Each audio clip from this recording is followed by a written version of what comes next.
Some games are cultural phenomenons. Every once in a while, a game comes out that almost everyone unanimously falls in love with.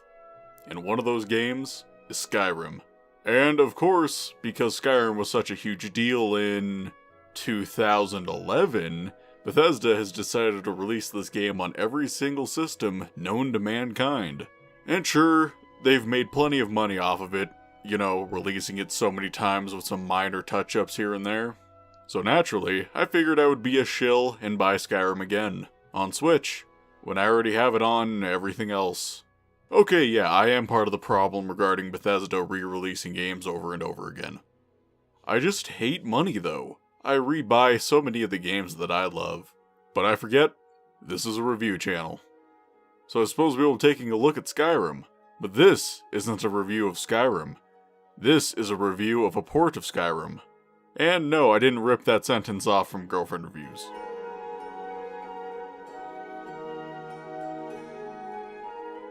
I think I should at least break down my experiences with Skyrim.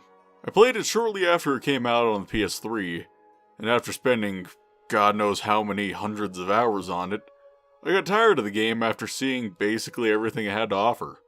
Sure, Skyrim is a huge game, but spending enough time on anything, you do end up seeing everything you would ever want to.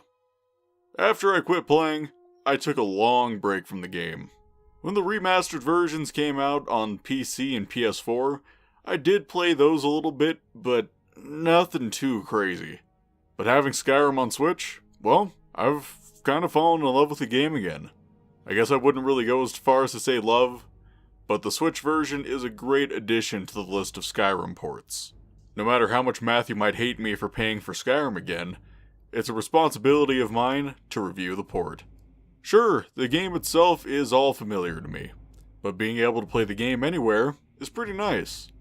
While I don't do much gaming in bed anymore, it is nice to be able to play a few minutes of Skyrim before bed. Or, naturally, being able to play while taking a shit. As far as the game itself is concerned, it's a solid port. While I have heard some people complaining about the game's resolution, because of course people are bitching about something petty, the resolution is fine. I'm not sure the exact resolution, but it runs at around 900p docked. So no, it's not running at 1080p, but it looks more than fine. All the footage you are watching right now was recorded on the Switch, so decide for yourself. Now, since this is more of a port of the original version, not the remastered version, you are losing all the benefits of that version, namely the graphical updates. Actually, last I checked, that's really the only changes to the remastered version, apart from some bug fixes. On handheld, the game runs at around 720p, which I'm pretty sure that's the maximum resolution for the Switch screen anyways. And the performance is decent too. Again, there have been a lot of people that bitch about the game not running at 60 FPS. It runs at a pretty stable 30. There are some moments where the game chugs, but they're fairly far and few between. And naturally there are some issues with graphical pop-in, but that's pretty far from the course with Skyrim anyways, no matter the version. One main complaint I do have with the technical restrictions is that the draw distance can be pretty low at points. On the first trip to Whiterun, when the companions are fighting the giant that you can help with, they were covered in fog for quite a while before I was able to get over there. A major complaint I have is the controllers. While I have not played much with the gyro controls, I had some issues with getting the movements to respond. Granted, I was just messing around. The only thing I was consistently able to do was block and bash. Seeing as I wasn't able to stop blocking, that control scheme became all but unusable. And goddamn, the Switch Joy-Cons are just too damn small for this game. Granted, I did have plenty of comfort issues with them with Dark Souls on Switch as well. This does cause some issues with handheld mode, obviously, but if you have a Pro controller, the issues are mostly alleviated. A positive part of the controls is the gyro camera used for magic and archery. While I barely used it for spellcasting, the archery was nice seeing as I could get specific more easily than using the joysticks. But they are also an option as well. Other than that, the other minor control issues are remedied pretty easily in the options menu. There haven't been many shortcomings in terms of actual presentation. Everyone still looks very gross and the world is very muddy.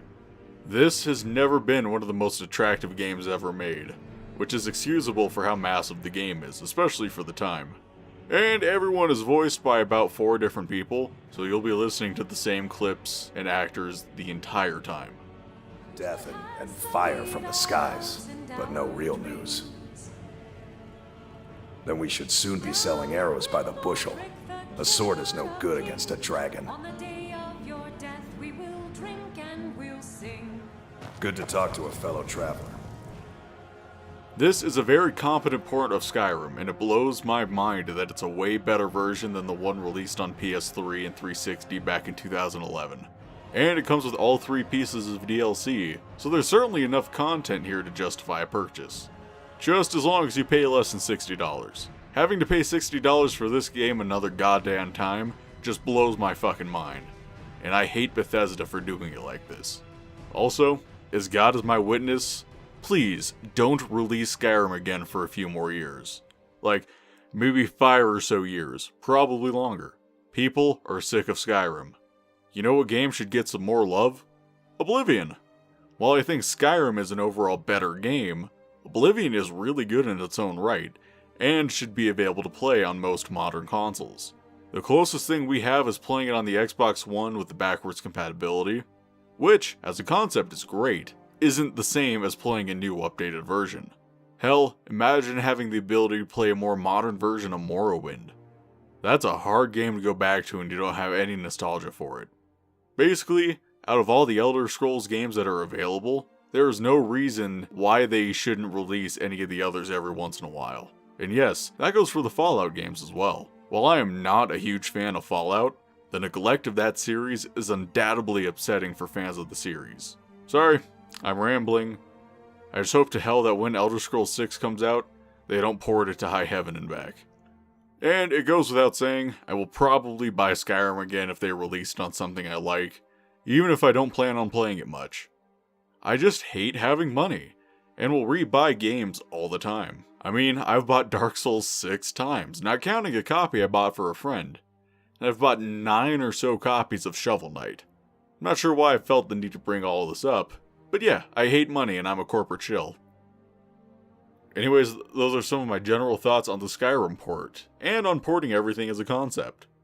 Matthew, please don't be too disappointed in me, senpai. Redirect that disappointment towards McGee. He has it on Switch too. Next week, if all goes well, will be Terrell's week. So come join us back here then for something. Will it be a first-person shooter? Likely, knowing Terrell. Actually, this just in, Terrell is not doing an FPS, which is surprising. Well, come join us back here next week.